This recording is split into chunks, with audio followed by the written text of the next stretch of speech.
Hello, and welcome to Morning Has Broken, and I Don't Want to Fix It, Day 7. Here we are, another great day, another perfect day, and just so happy to be on this journey with you and to know that you're still here and I'm still here, and we're 7 days in, and it feels like a great uh, practice to just continue and to live into. And I'm curious if you all have started your own meditation or if you've all found some stillness in your day, and if there's a way for us to share what that's like and what comes up and what insights show up. And um, I'm just I read some amazing poetry this morning, and I read a really compelling verse, and for some reason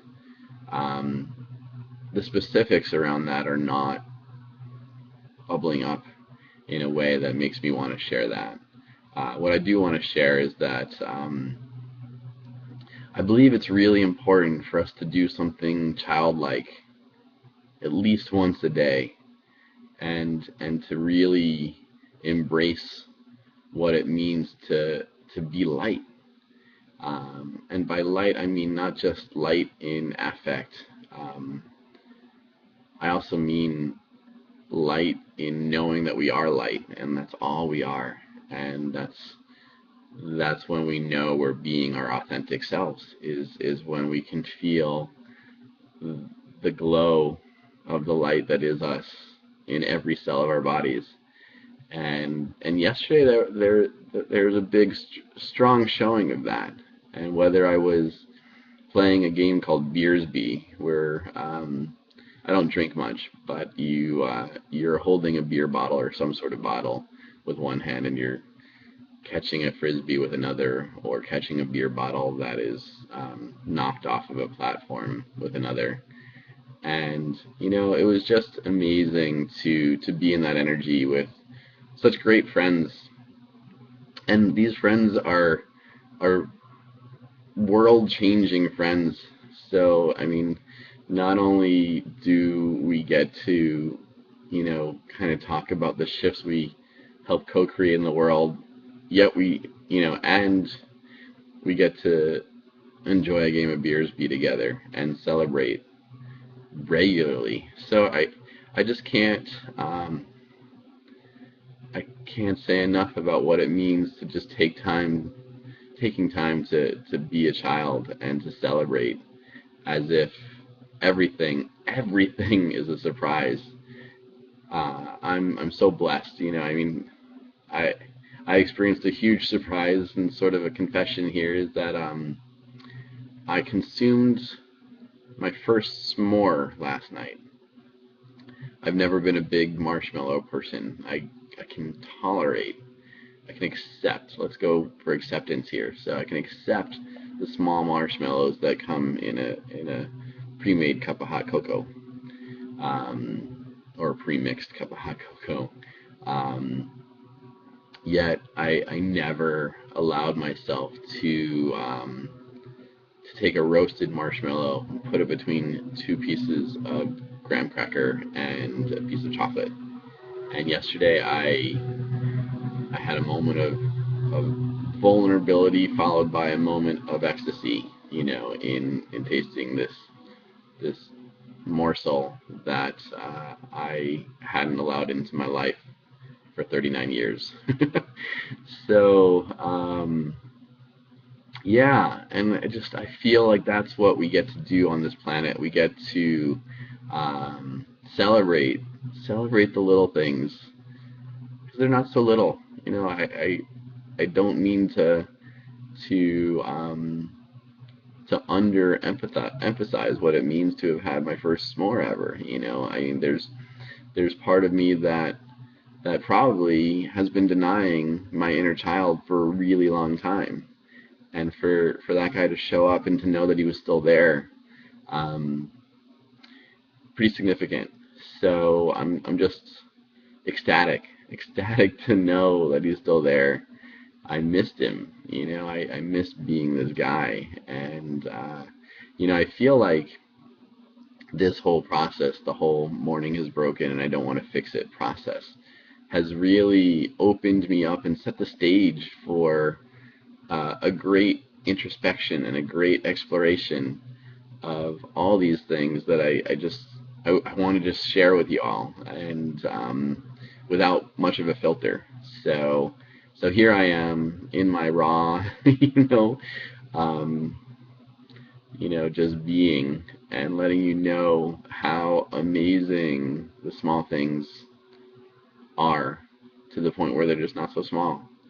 Um, and I'm just so feeling so blessed about the people that are coming into my life as this path unfolds, and I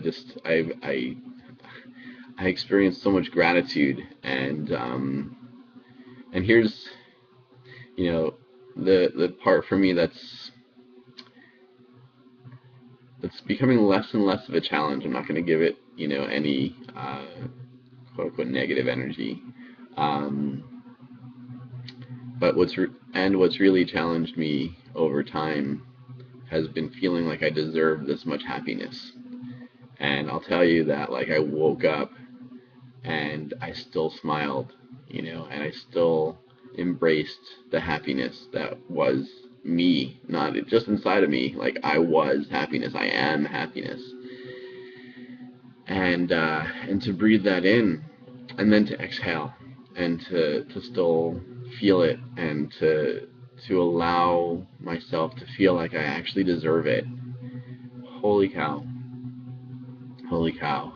I wish this for all of you. I wish that you can embrace what happiness is and feel like you deserve it. And by deserve, I don't mean you did anything specifically in that day or in this lifetime to allow that in. I want you to feel like it's your birthright, to be happy, to be happiness, and to exist from that space, and to know humbly that we were all born for a major reason.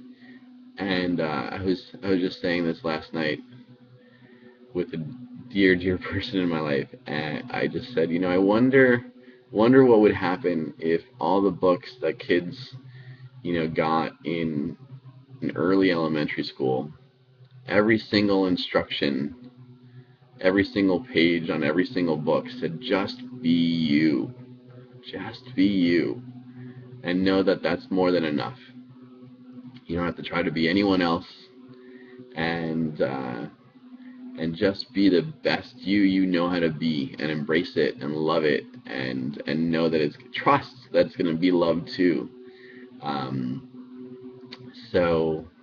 So here I am, humbly saying, I deserve happiness. I deserve to be happiness. I deserve to exude happiness.